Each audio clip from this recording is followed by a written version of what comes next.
Hello to everyone. We have talked about the natural history of the adolescent idiopathic scoliosis. So I passed the beginning of my presentation. So why do we treat this patient, the adolescent cases? Because of, as the doctor actually has told us, because of the cosmetic problems and physiological effects.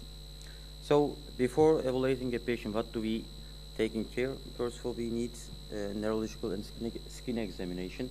And also for these patients, we have to see that these patients, if these patients have a coronal or sagittal imbalance, like in this case, or we have to see that if these patients have a shoulder imbalance. And also, this is an adolescent idiopathic cases that's seen in the adult patient. You don't see any baseline asymmetry here, but if you look on the X-ray, you see the asymmetry here. And we also evaluate these patients if this patient has Adams forward bending test, if they have a ripump here. And we also check the flexibility of the curve.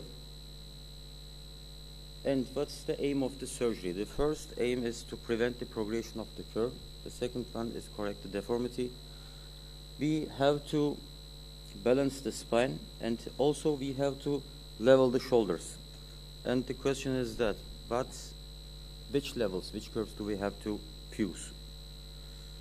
So the main steps are, we have to fuse the largest curve. The second one, we have to fuse the minor structural curve, and we have to leave non-structural curves unfused. So we have to know the Lenke classification, it helps us. We have to know the curve type, we have to learn the lumbar modifiers and sagittal modifiers. We have 6 types of curve types. We are classifying these types according to the apex of the curve. And what's the structural curves? First of all, on the lateral bending, if the curve is remaining over than 25 degrees, or in the sagittal view, if the kyphosis is over 20 degrees, it's structural curves. Like this one, if the kyphosis at T2 and T5 is greater than 20 degrees, it's a structural curve, you have to fuse this. And also at the thoracolumbar junction, you have to fuse it if the kyphosis is greater than 20 degrees. For example, in this case, we have to check it on the lateral bending films.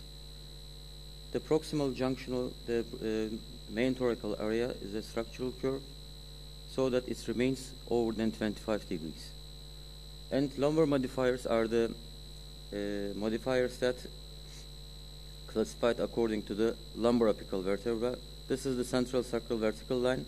If this line passes between 2 pedicles here, it's type A.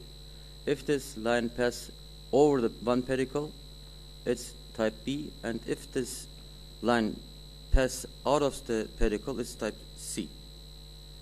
And we have to talk about the sagittal modifiers. If the kyphosis at T1, T5, and T12 is between 10 and 40 degrees, it's normal. And if it's less than 10 degrees, it's hypokyphosis. And if it's over than 40 degrees, it's hyperkyphosis. So what kind of surgical options do we have? We have posterior instrumentation, anterior instrumentation, and growing modulation techniques. As a summary, we can use anterior surgical techniques in single curves, the patients that have normal pulmonary functional tests, and hypokyphotic, thoracal hypokyphosis. And we can use the anterior spinal fusion surgery in Lenke type 1 and type 5.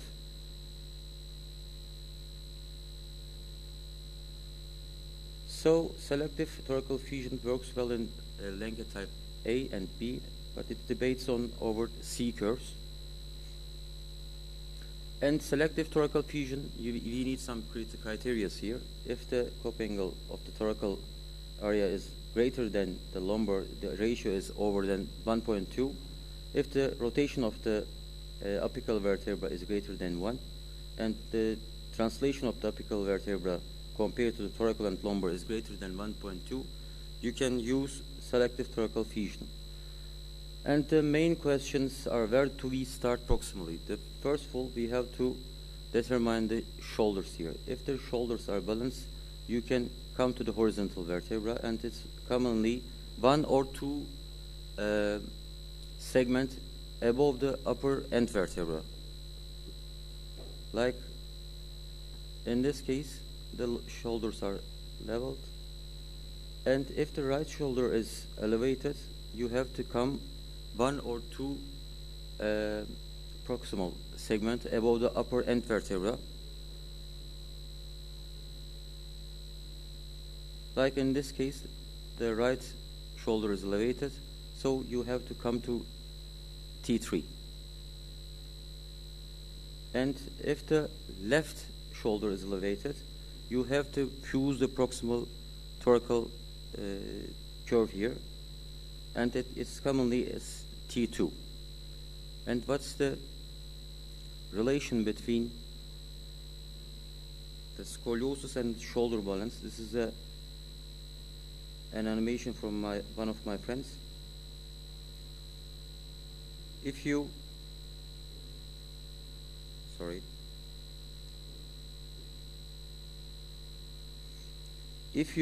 try to correct the main thoracic area, the left shoulder is elevating.